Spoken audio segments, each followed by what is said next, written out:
Welcome to the Lose Weight, Live Life podcast. If you're a female professional or entrepreneur who would do anything to lose weight, yet finds it impossible to stick to a diet, to eat less, or just what you think you should, this podcast is for you.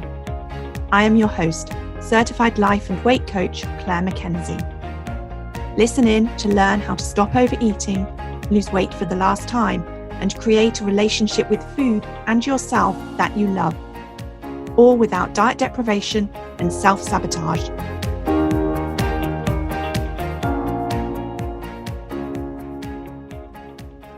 Hi everyone, welcome to the Lose Weight, Live Life podcast, episode number 77. Today I wanted to talk to you about the feeling of uncertainty. This week in the Food for Thought programme, we've been exploring the mindset model, which is a framework that helps us make sense of what we're thinking, feeling and doing in our lives, and how all of those impact the lives we create for ourselves. If you want to know more about the mindset model, check out podcast episode number 2. The mindset model shows us how our feelings are created by how we think in response to different things that happen in our lives, and how our feelings determine what we do and don't do.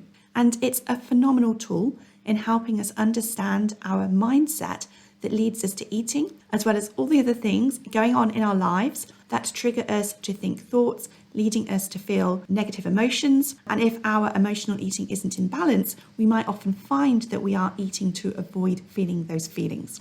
Now, a feeling is a one-word description of a vibration in our body. You might also call it an emotion. And there are hundreds, probably many hundreds of words to represent different emotions. And this week, I've been coaching some of ladies who've been feeling various emotions in response to what's happening in the Ukraine. And they've been noticing that they would normally reach for food to help them feel better in such situations. And some of them have turned to food and some of them haven't. And either way, they have been learning lots about themselves as a part of the process, which is the purpose, of course, of the work that we do in the Academy and through the focused coaching sessions that we offer alongside. And also, I wanted to talk today about emotions that we feel when something significant happens in our life that leaves us feeling all sorts of emotions that don't feel great. Because if we've learned anything over the last couple of years, it's that life is uncertain. Now, life always was uncertain. It's just that it's been more apparent with more of us maybe collectively being impacted by significant events than we've maybe noticed before. So why am I choosing to focus on the feeling of uncertain versus sad or angry here? I think one of the challenges with feeling uncertain is that we don't really know what to do in response to it. Now, it could be that you wouldn't describe how you're feeling right now as uncertain, but you notice yourself feeling worried or concerned or unsettled or distracted or anxious. It doesn't matter the word that you choose or the word that resonates for you. What I share with you here today will still apply and will still be useful in helping you make sense and understand those different emotions that you're noticing. So the topic of this podcast today, feeling uncertainty, is in response to how I am feeling about the situation in Ukraine. But as I said, we all have major things happening in our lives all of the time that we feel uncertain, worried or unsettled about, such as being made redundant, a loved one being ill, a life challenge facing our children, all sorts of things. So what I talk about here today can be applied to those situations too. It can be applied to any situation that leads you to think in a certain way that has you feeling uncertain, worried, anxious, even scared. Now, when you've heard me talk about emotions before, you may have heard me say that we might tell ourselves the most important thing is to be happy, or that we think we want to be happy all of the time, but really we don't. We don't want to feel happy when a loved one is sick, when our partner is made redundant, or we see the impact of war on our televisions and our social media feeds. We want to feel sad, outraged, compassion, or something similar that feels appropriate to us. And when we know and acknowledge that and appreciate ourselves for that, we can feel those emotions that don't feel great, but we don't need to suffer more than is necessary. So let's go back to the emotion of uncertain or feeling uncertain, which, as I mentioned before, you might think of as worry or concern. Now, first off, I want you to know it is normal. Your brain is wired for survival, and when it comes up against an unfamiliar situation, it likes to point out a lot of the problems and worst case scenarios because it believes it's protecting you by making you aware of what could happen. It doesn't realise that triggering your nervous system in response to something that's not an immediate threat is not helpful, and it really isn't. Feeling uncertain, feeling worried and concerned does not do anything to help us, help ourselves or others we care about. And that doesn't mean that we should try to not feel those emotions. We should definitely not avoid them. Avoiding them looks like resisting them, and that's what can lead us to doing things like eating and drinking and scrolling social media mindlessly to avoid feeling them. We want to notice them, to seek to understand them, to allow them, and proactively decide what we want to do in response to these feelings.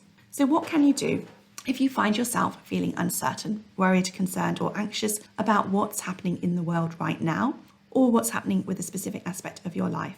The first thing to do is to acknowledge it. It's literally say to yourself, I feel whatever the emotion is, uncertain, scared, worried, anxious right now, and that's okay. This is you compassionately acknowledging and holding space for yourself in feeling that emotion. And that is an important thing to do. I can't overestimate that enough. It's not doing what we do as coaches, which is often what we do, is chastise ourselves for feeling a certain way. I noticed some sneaky thinking that I shouldn't be feeling uncertain because I noticed it was leading me to feel distracted over the past week. And as a mindset coach, I should know how to manage my mind better. That's where my brain went to on default. And I had to pause and stop and acknowledge that what I was feeling and allow it to be okay. And I know that if I don't, I will end up doing things that are not useful and will result in more layers of negative emotion.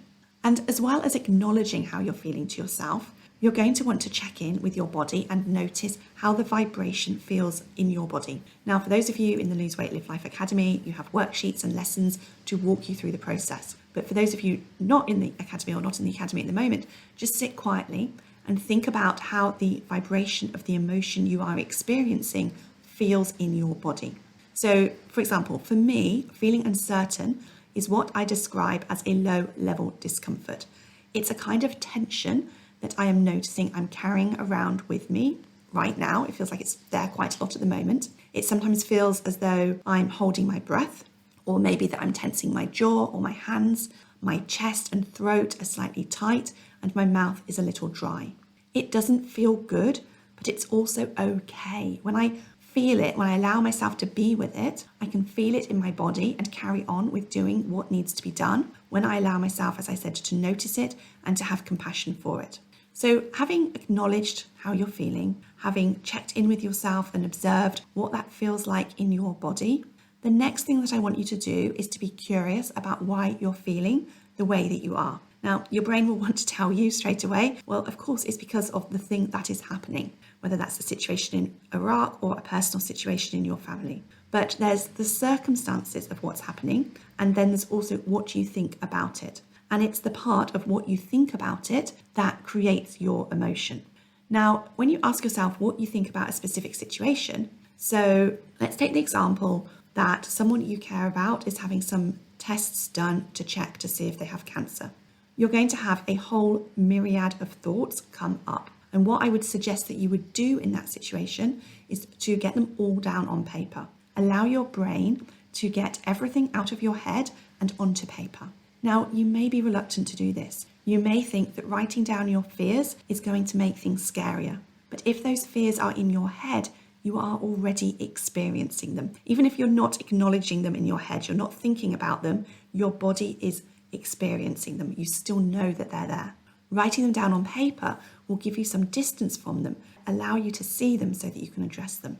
And as I'm thinking about what I want to say to you on this podcast, I have a thought that keeps popping into my head, which is along the lines of, I'm sure I worry more about stuff more now than I used to. And I have thoughts that that's because I'm menopausal. And I know from talking to Academy members and friends that they also think they worry more about things since they became perimenopausal or menopausal. And so I'm just taking an aside to mention this here because I know that many of you who listen to the podcast are also of a similar age. And I just want to mention that it is a very real thing. And if you have thoughts about that, don't dismiss them and acknowledge them for yourself. Just allow that to be there, to accept that, and for it to be okay. It may be that I'm worrying more because my hormones are unbalanced right now, and I acknowledge myself for that, and I have compassion for me. I don't disregard it. So anyway, a quick aside there. I was talking about emptying the thoughts in your head onto paper so that you can see them and address them. Now, there are going to be lots of thoughts, and that's okay. Just picking one thought to look at and consciously think about and decide how you want to think or what you want to do in response to it will help you show your brain that you're still in control of you. You don't need to think that you've got to look at and manage all of those thoughts. There could literally be hundreds of them. Just taking one and just allowing yourself the space to look at and focus on that will be useful and helpful to you. And very often in these situations, the thoughts causing us worry and concern are thoughts like, I don't know what I will do if, fill in the blank. What will happen if, fill in the blank. And the best thing that we can do for ourselves with these thoughts is to allow ourselves to face that unknown and tell ourselves what we would do. For example, if your partner or close family member is waiting for the results of a cancer diagnosis and you are thinking, I don't know what I will do if it's positive, turn that around and say to yourself, if it's positive, I will, and then finish that sentence.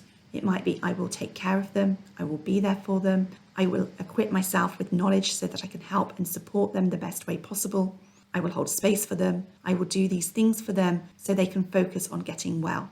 We think that considering the unthinkable is going to hurt us more than worrying. But what we find is that it allows us to focus on what we will and can do to help, and that feels so much better than worrying.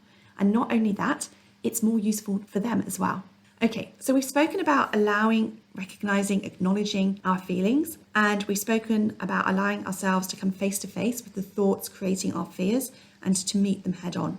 Other things that may be useful for you to think about for different situations. One of the things I've noticed myself thinking as I've observed myself feeling uncertain about the situation in Ukraine is that I have no right to feel this way. Given that I am safe in my nice cozy home with food and water, I have no right to spend a moment thinking, what will this mean for me and my family with all that others are going through right now? And that's not useful. That judgment of myself is not useful either. And it goes against everything that I've just said. What is more useful is to ask myself, what is an appropriate response here? How do I want to be responding to this situation? What do I want to think, feel, and do? And when I answer that question, the thought that comes to mind is balance. You see, constantly checking the news for the latest updates leads me to feeling distracted and sad and isn't helping anyone. And not looking at the news at all feels disrespectful. And I also have a thought that I don't want to be ignorant. And I'm also fully aware that my teenage kids are seeing everything on social media, and I want to be aware of what's going on for them, including being aware of the fake news and understanding what is fake news so that I can point out to them that everything that they see on TikTok, for example, isn't as it seems. So I wanted to manage my access to the news in a balanced way. I wanted to talk to my children about what's happening in a balanced way.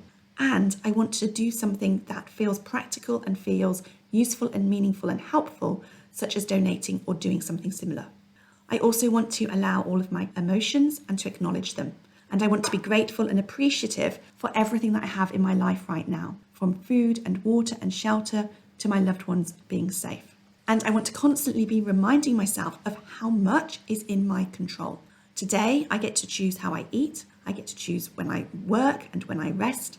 I get to choose to talk to loved ones and friends. I get to choose to stay warm and comfort myself and others.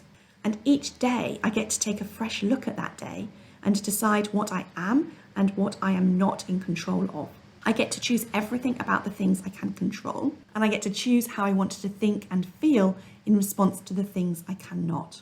Okay, so I think I went a little deep with this episode. I would love to know if it resonated and if it was useful. Even just a few of you listening can find one useful thing to take away from this episode, then that really means a lot to me. And I don't think I've said this before, but I want you to know I really appreciate you being here and listening to the podcast each week. So I just want you to thank you for being a podcast listener, and I just want to say take care, and I will speak to you next week. If you enjoyed listening to this podcast and are ready to live a more intentional life, lose weight as a part of that journey, and create a relationship with food and yourself that you love, then I would be honoured to be your coach. There are 2 ways that you can work with me. You can join my monthly membership program, My One Life Academy, that gives you self-paced learning, supported by twice weekly live calls and a whole lot more. Or you can join the waiting list for my next 6-month Lose Weight, Live Life group coaching mastermind intensive. Go to www.undesirable.com thebestyou.coach/coaching to find out all the details.